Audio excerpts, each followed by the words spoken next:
Hi, good morning, guys. My name is Senthil Krishnan.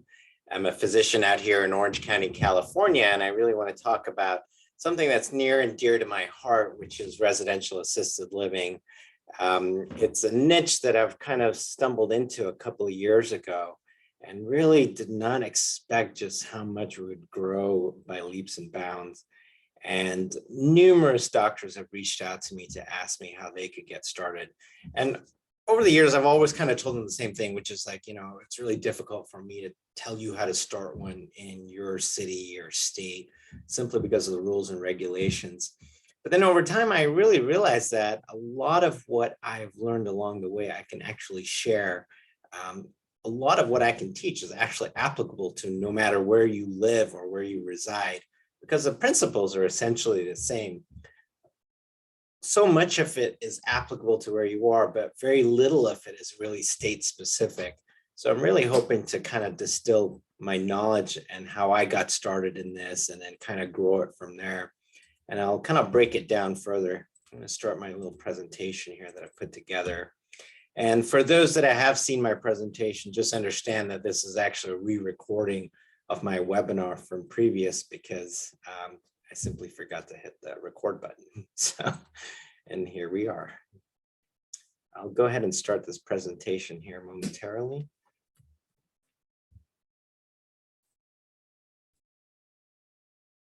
So I kind of want to get started by kind of providing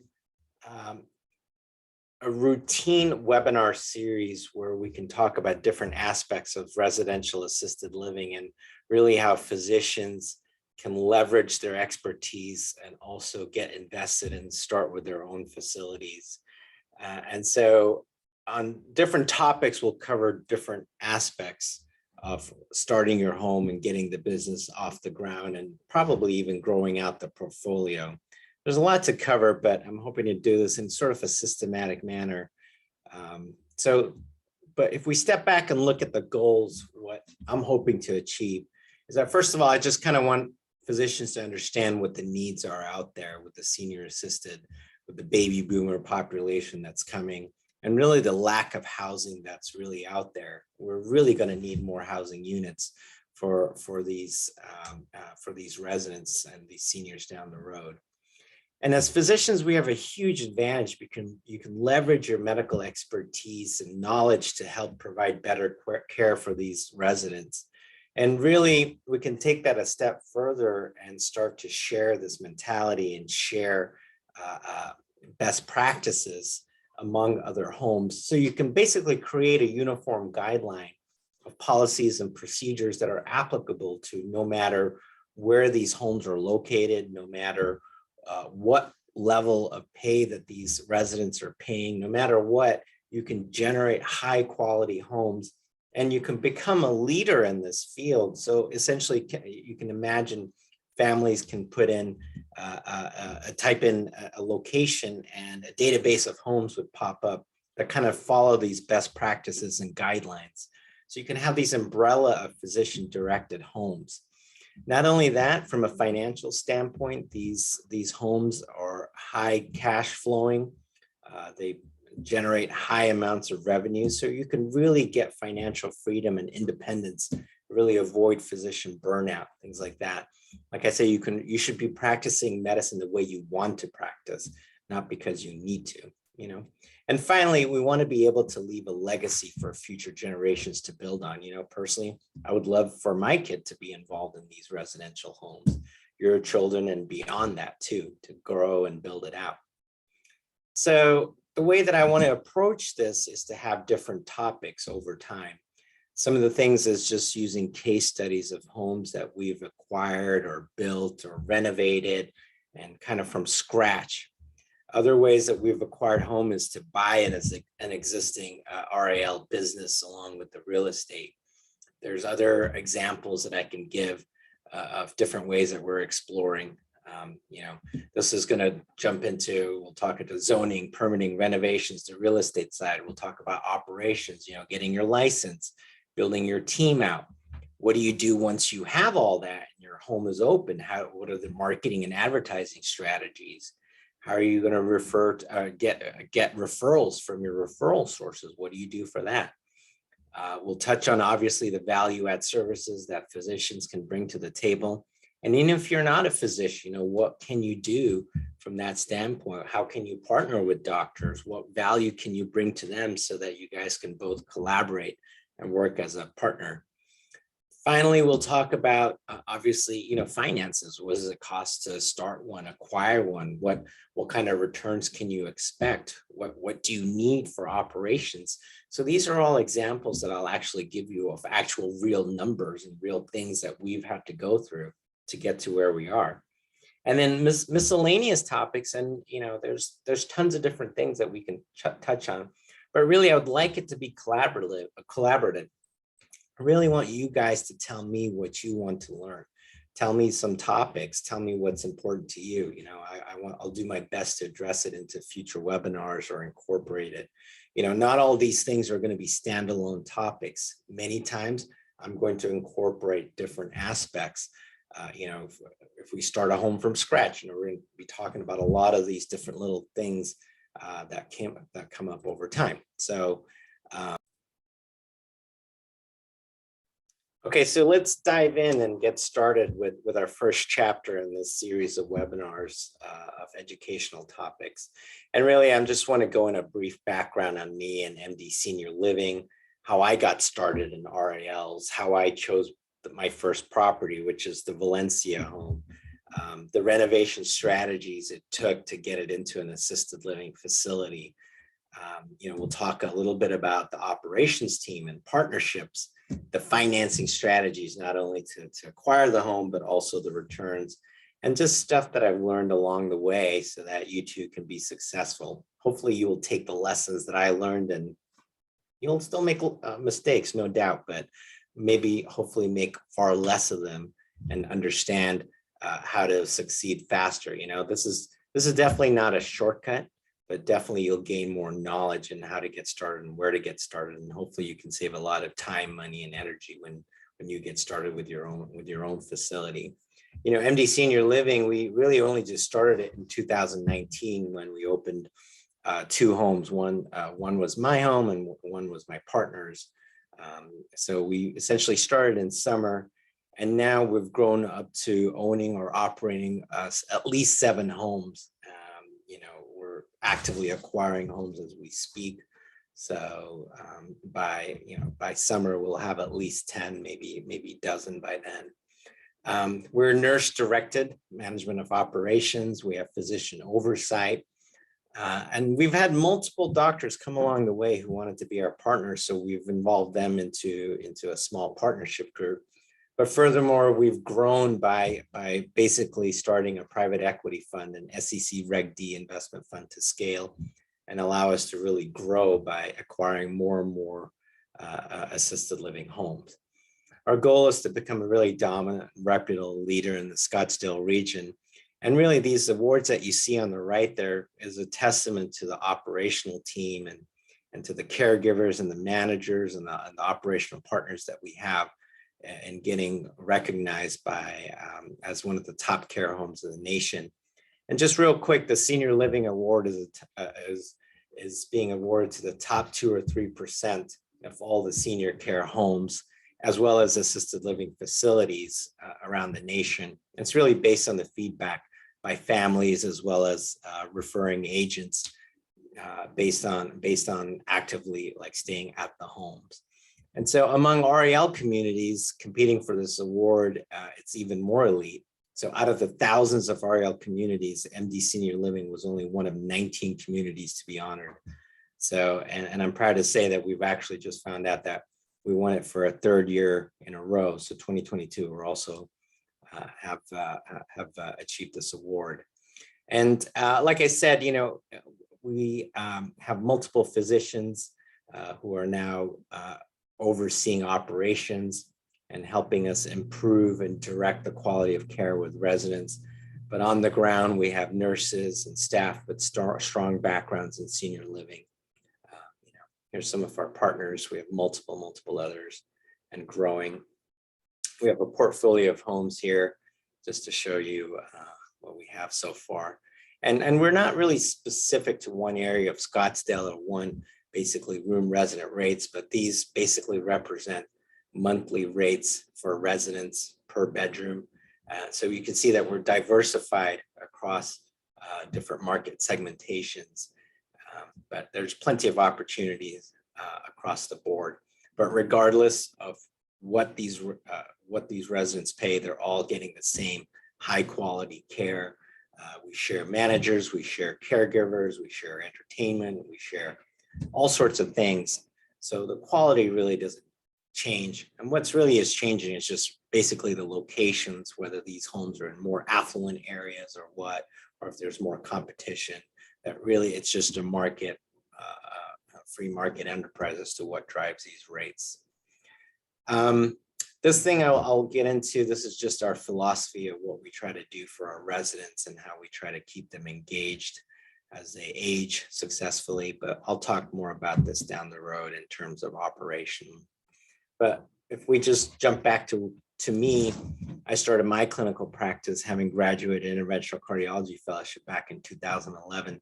Like most physicians, I really had zero financial education or knowledge. I just had that mindset that, I needed to just work hard, and the more I worked, I would make more. I would eventually hopefully become a partner in something. And as the years went on, I was part of a small group, and I was supposed to get partnership within 3 years. It just never panned out. And I just noticed that everyone was stressed. Physicians were stressed. The doctor's lounge was just a miserable place to hang out. Everyone was just always ticked off and pissed off. I noticed that even my own employer, even though he had, goober amounts of money I was making him, just never seemed happy. And he was there right alongside me in the trenches. I just realized that, I had to have a paradigm shift of not working for someone else, but working for myself. And even though eventually I was offered a very good partnership and a lucrative opportunity, I actually declined it and decided that, what was more important was time and independence. That meant more to me than just making a good salary. So I turned it down and I started my own clinic. And that really gave me the time. And during all this, of course, like COVID hit within the last 2 years, but it gave me time to explore other niches in real estate. And that's when I started, changing my mindset about learning more about real estate stuff. I just, obviously a huge mind shift came with just reading The Rich Dad, Poor Dad. But that led to numerous other podcasts, real estate podcasts, investing stuff, getting active on Bigger Pockets. And so I just started to acquire more knowledge and just started jumping into various like real estate opportunities. So I've kind of done a little bit of everything, owning single family homes, a whole turnkey market. I've done some new developments of homes, been part of syndications, short-term rentals, and even fix and flips. So just to show you some of the homes that I've owned out in the Midwest. This is a new development of a single family home, which was torn down and rebuilt out in Austin, Texas. A couple of more homes that we built out in Austin. We're currently finishing up in 2 homes out there right now, as you can see those. Here was a fix and flip that I'd done recently in Orange County. So turned this product into this amazing, stunning house out there. Really learned a lot during this portion of just tearing it down to the studs, turning it into this. But really, despite all that, I just still felt like, it's nice and cute to do all those homes and those flips. You have a nice product, but there was still something like where I felt incomplete, where I didn't feel like gratified.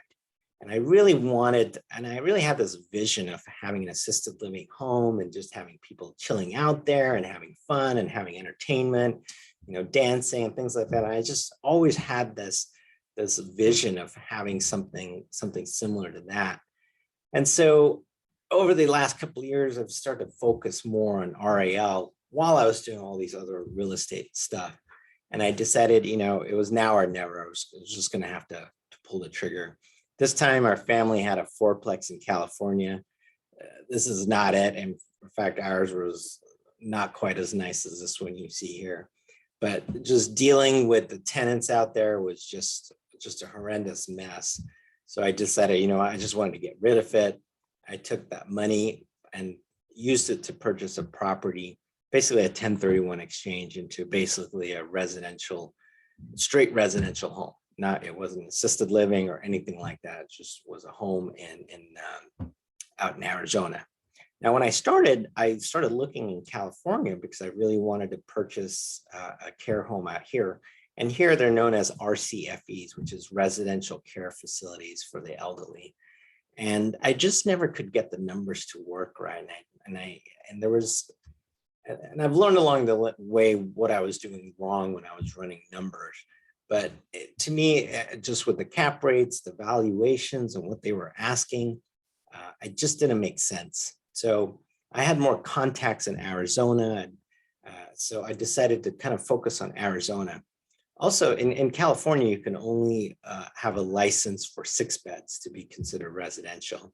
Whereas in Arizona, you can have up to 10. So different states have different licensing requirements. I believe in Washington, it may be 8. In Texas, I believe it's 16. So it really depends on a state-to-state basis. So I focused on Arizona, and I reached out to assisted living brokers there to kind of see what properties would be best. I didn't want to buy one that was existing. What I really wanted to do was to develop one and start from scratch. And so if you look at cap rates, the cap rate value was higher in Arizona than they were in California. And I'll cover cap rates in a separate talk when we're talking about acquiring an assisted living facility that's already in operation. So as I mentioned, I started looking in Arizona and more specifically Phoenix and Scottsdale, simply because I'd begun to learn about this business a little bit more and started making some connections on the ground. But still, I mean, Scottsdale is a huge city. And so where do you go? Where do you start? And what kind of property are you going to get? And a lot of these things I kind of learned along the way because there wasn't really anywhere that I could go look and see, or I knew where to look, you know. So I started with local brokers and operators on the ground. And some of the recommendations are, it's like, well, you want to have a single story house. You don't want a double story, even if there's an elevator in there or one of those chair lifts that go up the stairs. You want to be in an area that has no HOA, even though an HOA cannot restrict you from having an assisted living home. They can give you a lot of problems. They can give you a lot of headaches. So why even bother with that? There's so many communities without an HOA, so try to maximize or try to have it there. You want to maximize the number of bedrooms. You don't need a pool. In fact, it's a liability to have something like that unless you're going to fence it off. But the other things that I've learned is that you really also want to think about accessibility, accessibility for family, because some of them live out of state. So how close are they to the airport? Are they going to have to drive another hour just to get to see their family member? You want to think about accessibility for your staff and caregivers. You can have a beautiful house in a very luxurious or affluent community, but your staff and caregivers may not be able to stay there or afford to stay there. So you got to think about what's the distance and travel time for them to get to your house. There's plenty of other opportunities and homes for them to work in. So are you going to have to pay a little bit more just to get them to come to your house? And again, things like proximity to grocery stores, to shopping centers, things to get, items for the home. What about hospitals? These are all things you want to think about. And so these are all kind of things that I'll kind of dwell into.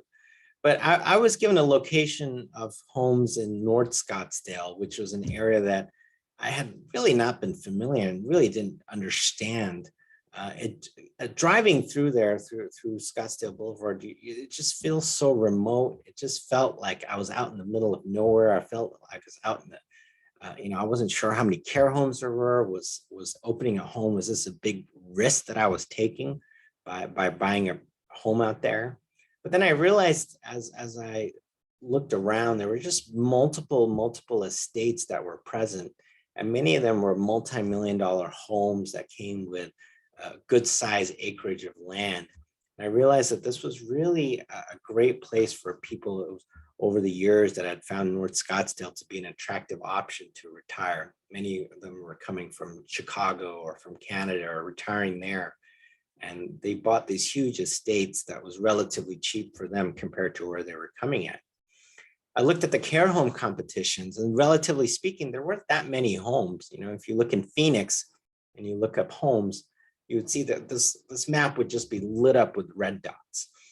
But I kind of started by secret shopping and taking tours of these homes and seeing how they were doing and running their operations.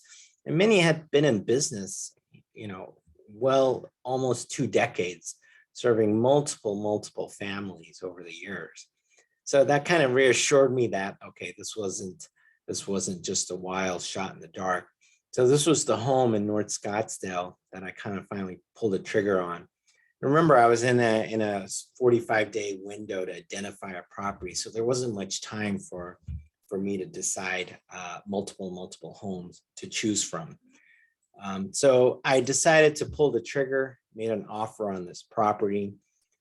Like I said, it was approximately $812K, and I just gave the full offer because I didn't want to risk losing it over a few thousand. And that's something that I would, you know, especially in a hyper competitive market, if you find the right property, I wouldn't nickel and dime on the price, because you will make that back and much more, you know, if you buy right. So there was another technique that I had learned from someone, and they were saying, like, you know, when you purchase a home, just go ahead, while you make an offer, just go ahead and ask for all the furniture in the home. If there's vehicles in the garage, just go ahead and ask for it. Even if they have a Corvette, just go ahead and ask for it in your offer letter. Well, this house had a boat in the garage. It was a 2-car garage and an RV car garage, an RV garage. And inside there was a boat. And I always wanted a boat. And I got excited when I saw that. I'm like, oh my gosh, you know, so I told my agent, I was like, hey, listen, I really want the furniture, because I knew once the renovations were done, I would have to buy all the furniture again for the assisted living. I was like, you know what, I really want the furniture, but while you're at it, go ahead and put an offer on the boat as well. He starts laughing, and he was looking at me like I'm an idiot. He's like, they're not going to give you either. And I said, you know what, it doesn't matter. Just go ahead and put it in the offer letter. Well, sure enough, 2 days later, he calls me and he's like, well, the wife really never liked the boat. They never used it. So she's going to give you the boat, but they're going to keep the furniture. So I was a proud new owner of a Bayliner. So I immediately had that towed to California, where to this day, it kind of just sits on my in-laws' driveway, just absolutely doing nothing, is an eyesore to the neighborhood. That's when I realized I'm not really a boat guy. It's just too much maintenance and hassle. So I was never actually able to take it out. And in fact, my son here is great at just doing the reenactments of famous movie scenes. And this was like 4 years ago, and really the boat has not moved since then either. So, okay, so I bought the property. Now it's like, what do I do? So remember, it's ultimately like a 4 or 5 bedroom at this point. So I could have just started it as a residential assisted living. But one of the reasons that I went to Arizona was so that I could maximize that potential to 10 bedrooms. So one of the reasons that we purchased this home is because it had this 2-car garage and this RV garage that was all enclosed under a roof. So these would make good conversions into bedrooms and bathrooms. But the renovation process wasn't just simply you hire someone to put a bunch of drywall. I mean, there was a lot of planning that had to go into it. So I started with an architect, which then led to structural engineers, mechanical engineers, the GCs, addition of septic tanks. It also needed extensive landscaping and handyman's help to help finish up the project. So as you can see, this was the original blueprint, the 2-car garage and the RV car garage that was there. And also, if you look at the master bedroom and the master bath was also converted into an additional bedroom which allowed us to get to the 10 bedrooms. So here's just the floor plan afterwards, after this bathroom was converted into a bedroom. We actually put a smaller bathroom right here, and then another added a bathroom right here for the master bedroom. This is kind of a busy slide, but just shows the portion of the 2-car garage. So this is the front of the house on the right side, rear of the house on the left. So here on the right side, you can see the 2 bedrooms that were added, an extra 3 bedrooms, each with their own bathrooms. This property also had a mother-in-law suite, with the only access being through the back of the house. You actually had to walk either around the property or through the kitchen area, out through the back end. But we created basically a separate entrance into the hallway, which is that green arrow right there. So the renovation process really begins with zoning, making sure you have the right zoning. And I'll talk about this process in a future episode. But when you get above a license of 5, and then for different states, it's different, you need to add a sprinkler system to get it up to code. Well, with all these renovations, it took me well over a year to do all this. And, you know, here's the actual architect bid that came in, just to give you an idea of what costs look like. The renovation started out around 185, but there were some additional things that were added. So we finally finished around 210 or 211 for the total renovation costs. And this is what it looks like today with all the bedrooms. And in retrospect, had I known this, I would have actually added 11th bathroom. I would have probably taken away one of the bathrooms. Excuse me, I would have added 11th bedroom. And this could have been for a caregiver to stay and live in, which is always helpful to have. Instead, what we've done is converted this little office area into a caregiver quarter, but it doesn't have its own private bathroom though. Total costs. And if you remember, I told you that this was actually a 1031 exchange where I used some of the funds. But if you assume that you had purchased this as an investment property, you would be looking at maybe a 25% down. Looking at, if you add up all the renovation costs, you're looking at about $422K as your outlay.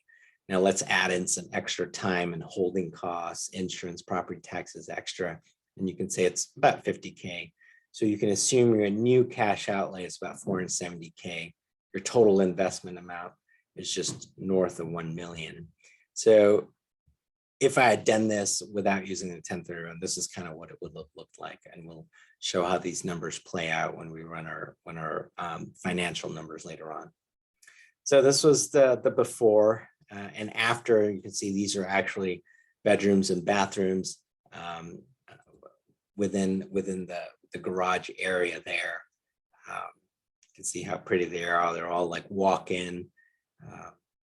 They're tiled out a little bit differently to give their own like a little unique flavor. We just ended up putting turf all over the backyard because I didn't want to deal with grass and the water bill that would come with that. Common areas, kitchen area, etc. So now I have this beautiful product. Now it's like, well, who's gonna run it for me? And I kind of wanted to try to do this on my own. You know, remember, I'm still in full-time practice in California, but I'm trying to run all these renovations out there. I would make day trips out to Scottsdale, go check in on things, talk to the GCs, architects, yada, yada. And at the same time, I was looking into hiring a manager that would help me run this facility. So I networked with local managers and owners. I posted jobs on Indeed, and eventually got over 24 potential candidates that I would whittle down. And then I met about 8 to 10 in person, and I selected a few. And I settled on one individual. She hired a caregiver. And so one of the things that she had told me is like, you know, I'm really good in the central Scottsdale area or Phoenix areas, but I'm not really familiar with the house where you're at. But I knew her reputation. I had vetted her by talking to other managers and owners and partners, and she seemed a really good fit. So I said, listen, it's okay, we'll figure this out. I'm sure you could just leverage your experience and help me run this home. She helped me get the licensing. So we were licensed in January. And, we were open in business and I was so excited back then. And I was like, my expectation is like people will start pouring in. We'll have that vision that I had, this RAL running and residents there and hanging out, and it would be profitable. I'll be able to make the money back, and then I could just redo this and continue and repeat and grow this out. Well, the reality is that I opened, but really had no traction.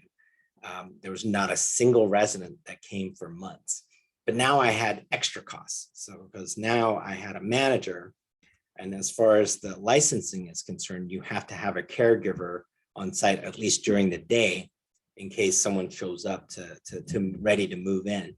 So now I also had to pay for a caregiver.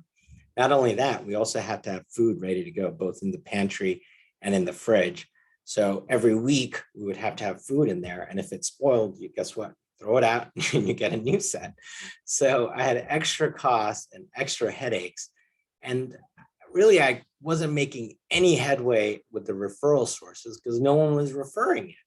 So really the expectations for reality were just very, very different. And I really should have seen it coming though. And some of the lessons that I learned is because the main thing is that I hadn't made any headway with referral sources. I had never met with a placement agent. I never met with hospital staff. I never met with case managers or social workers. I hadn't really done any Google advertising. I didn't even have a Facebook page. I did have a website that I created, but it wasn't even SEO optimized.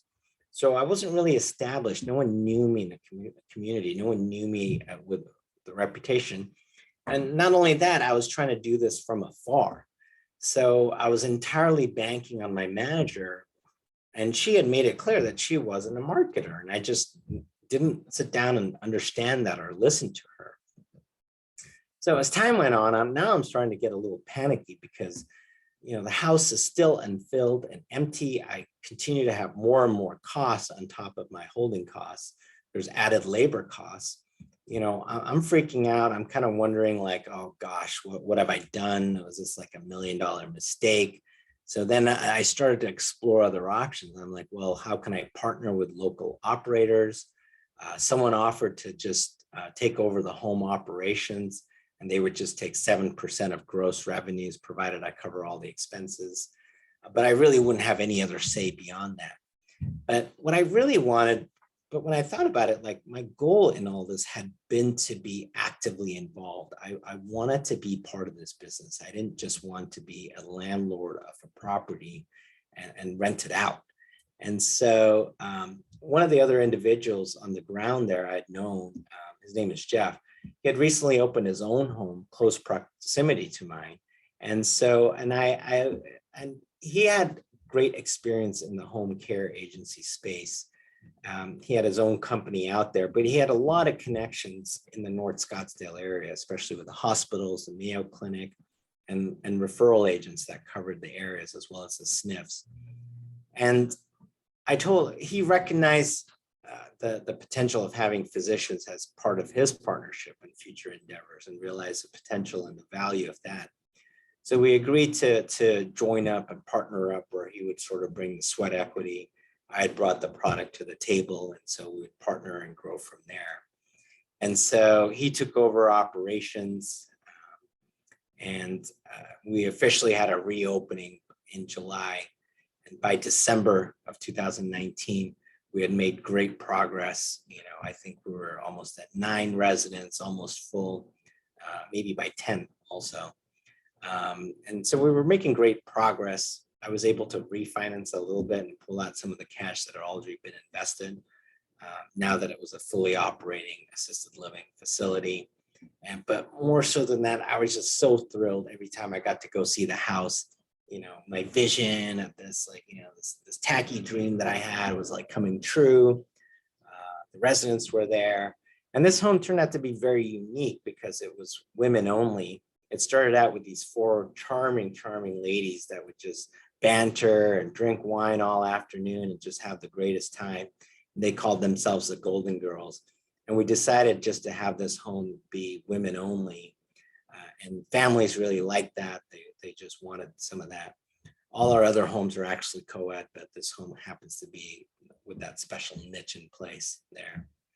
So with those two homes that we had, we set the vision in place of trying to build a name and grow ourselves and set ourselves apart. You know, first thing was just a unifying umbrella brand. I really like the Valencia. I really love that. So I came up with that, discovered that logo, and I wanted to call all the homes that. But Jeff was more practical. He was like, we should have something that kind of speaks to our company as a whole. But eventually we decided on using more of a physician-owned and backed thing, as well as nursing directed care. And that's how we eventually came up with MD Senior Living. So if we also look at the financial revenue model, this was just a basic pro forma with budget versus actual. We opened in July 2019, and then basically by January or February, the pandemic was starting and starting to affect things. But we still managed to become profitable by February of the following year. And even though our budget was off in terms of the pro forma, we realized that we'd really been underestimating everything. Underestimated the operation side of the operating costs, but we also underestimated the revenues that were coming in. But despite that, we ended up the year by actually closing off by a slim margin on the profit side, despite being in the pandemic. And what really happened was that, residents were being pulled out of assisted living facilities, but were actually being placed in these smaller residential care homes because they were strict and very strict with like the COVID guidelines and following, isolation procedures and things like that. So we were able to keep the impact far less than a lot of these assisted living facilities. But if you want a quick rule of thumb for how to calculate, net operating income for assisted living and cash flows, you'd essentially want to take the monthly gross income per resident per room, multiply it out by the number of bedrooms. You want to assume like you have an overhead of maybe 60, maybe even 70% for the first year. You subtract the debts or debt service or the mortgage payments or the rent or whatever you're paying on that property. And that's how you would get your cash flow. So our assumption, based on these is that if you look at, say, a $5,000 per room and you take away 10% vacancy every month, you essentially get $4,500 per resident per room. And that full capacity, and you subtract out the debt service on this, you essentially would get an NOI of about $290,000 per year. How do we fast forward to today? These are actual numbers, but essentially this property grosses about nets 50K a quarter, which annualized comes out to about 200 a year. So if you look at ROI analysis, if you remember what the original cash outlay was that I said and the total investment amount, what that is essentially comes out to is almost a 20% total ROI. And had this been had distribution started in year 2, you would have basically said that the annualized cash on cash return was about almost 43%, which is unheard of. But the first distribution was delayed over 2 years. So with COVID, the actual cash on cash is about 15%. Essentially what that means is after almost 3 years, you can be fully profitable and all the money that you put in, you can essentially have pulled out, which means at that point you have an infinite cash on cash return. So the potential, the financial potential for these homes are incredible.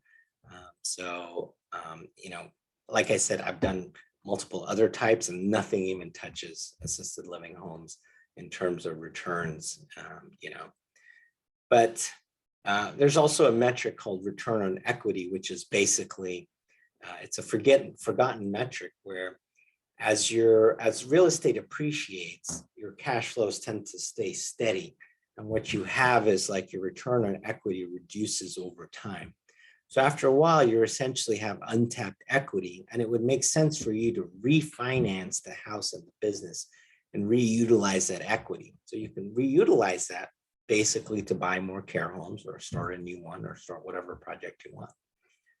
Let's look at the renovation side, right? So it was a hefty renovation. It took a lot of time and effort and energy to get it up. Let's just assume that the total cost was about $250K. And what this resulted in was an addition of 6 bedrooms and bathrooms. But if you look at how much each bedroom now grosses, it averages about $6,500 to $7,500 a month. So even if we took it at $7,000, this is what it grosses per bedroom per month. Now, don't forget, you still have to take the overhead percentage. So let's assume it's 60%. So still, you're assuming the total bedrooms generate about 14 a month. Essentially, it would take about 16 to 18 months to recoup the money placed into renovations. Annualized, it adds an extra $168,000 in additional revenues. Your cash on cash return on that capital invested is almost 67%. So is it worth it? You better believe it is. So that's the power of maximizing the number of bedrooms. Now, I kind of went overboard and I added a bathroom for every single bedroom. That wasn't really necessary because, but in that area, I had noticed that a lot of these assisted living homes were higher end. Most of them, all of them had private bedrooms and almost all of them had their own private bathrooms. You can do some like Jack and Jill combinations, but at that time, I just decided to give everyone their own bathroom. And the funny thing is, like, no one actually uses their own bathroom necessarily. Most of them use a common ADA shower bathroom right in the middle of the property that most of them use because it's just easier for the caregivers to shower the residents there.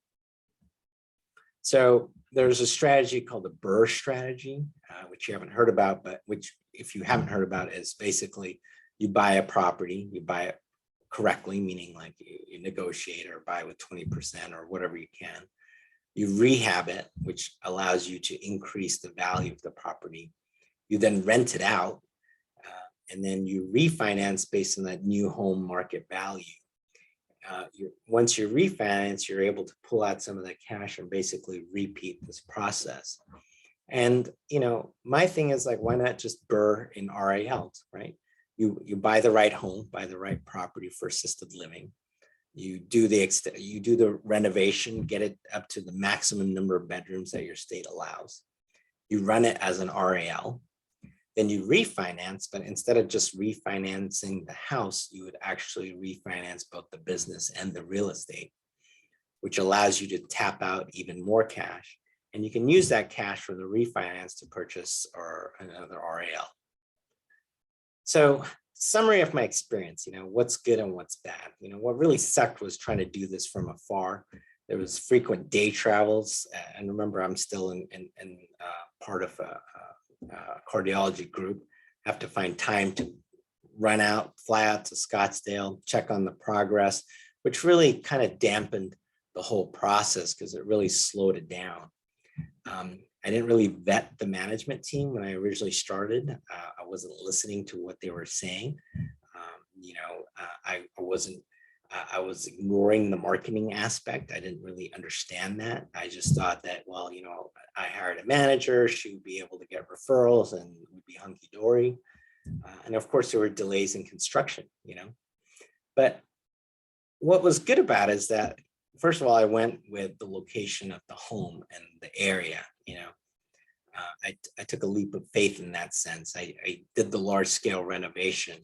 I decided to go and pair up with an operator, even if it means giving up equity. It meant look at where we're at now. The returns were far greater. There were many times that I just felt like, geez, what am I doing? I'm just taking on more than I can chew. Especially having gone through all that and just not opening a home or not having anyone that was coming into the homes. There were many times that I thought about giving up, but I persisted and I wanted to see through. But really what I'm really happy about is I just took the leap of faith into doing this in the first place. There's a lot of other easier investment strategies, but I really wanted to do this because I had this vision that this could really build out and grow into something bigger, and just really had no idea how big it could really grow into. So if I was to give you guys some tips, I would say stay in your geographical vicinity. Unless you're in a really, really small town, you can really make this work in most anywhere. If you're in a large city, you can definitely have an assisted living home out there. And we can talk a little bit about this down the road, about what kind of things would make good homes. Buy with as many bedrooms as possible, make it a single story, watch out for the HOAs, find creative ways to maximize. You will need a good architect on your team to look at your layout and redesign. You want a good licensed and bonded GC to kind of understands assisted living homes. And really the BRRRR strategy is a powerful way to really rinse and repeat this process with more homes and really build out your portfolio. But having said all that, I would not recommend something like this if you're first starting out. It takes a lot of time and energy to do something like this. And there's a lot more simpler ways that you can get involved or get started with your own assisted living facility. But this one was just, just a crazy project. And I don't think it's great for first timers, honestly, but there are other ways to get involved with far less capital, and we'll kind of touch on that down the road. Okay, so finally, some action items I want to leave you guys with is, if you're serious about getting involved, you're really going to have to start doing the homework. And these are little things that I want you guys to do to start thinking about, well, first of all, is this something that is right for you? And I want you to start by changing your mindset about how you look at risk versus investment. There's a lot of, you may look at this and say, oh my gosh, this is so risky, but other people may look at the same thing and see opportunity. And you have to understand why you look at things differently than other people. What makes something a risk versus investment. And I think a lot of it has to do with your mindset about how you look at things. And so I'm going to give you some recommendations on where to begin to read and listen and understand, as long as you keep your mind open. But really, over the upcoming weeks, I would really like for you guys to go see an REL or two in your community, and just take note of what's being offered there. What are they doing right? What they can improve? Chat with the caregivers, chat with the administration, chat with the residents. Get their feedback. Try to take notes of like what their occupancy is like, their room rates, what makes them stand out, and what they really do well. And these are ways for you to help understand what people in your own community are doing. Like I said, as far as the mindset, Rich Dad Poor Dad is a phenomenal book. Hopefully you guys have read it by now, but it really shifted my mindset about thinking about working for someone else and just working in general. I love cardiology. I love practicing it, but I want to do it the way that I want to do it, not necessarily what someone else is telling me how I need to practice it. So it's possible in your own field and specialty. So there's no reason for, administrators with MBAs and not even MBAs, but telling us what to do or how to practice medicine. There's really should not be like that at all, but it has to start with changing your mindset. On Audible, I listen to this. It's great for inspiration. Listening to Tony Robbins stuff, Unleash the Power Within. But if you just need a motivational kick in the ass, I'd highly recommend you listen to David Goggins. Definitely listen to it. Don't just read the book. I think he's got some great commentary in there, especially with the narrator. And if you feel bad for yourself or you feel like you can't do it, you got to listen to Goggins' story. That'll really motivate you further, I believe. I have been on some podcasts you can listen where I kind of dwell into my story more, especially on Doctors Unbound, where I talk about how I started the first home, the Valencium, as we covered. There's a lot more details, a lot more idiotic stuff that I left out that I did, just a little bit embarrassing to cover. But I was also recently on Semi-Retired MD, where I talked about, growing out further in the last couple of years and what we've been doing. So I would like your conclusion and feedback, what you liked, what you want to listen to. Are you in the market for a boat? That's available. Next topic I hope to cover will be, choosing a location, state-specific requirements for licensing, understanding zoning, the city topics, city-specific topics. So please reach out to me via email, send me some feedback and recommendations. Just in the subject line, just put the education and then the topic of what it covers, so that way I can easily find it and use it for a future reference. But anyway, thank you so much. I appreciate you guys. I know this has been a long talk, but some of the future ones will be a little bit more briefer, hopefully. But I want to make sure that I can give you guys detailed and actionable information as possible.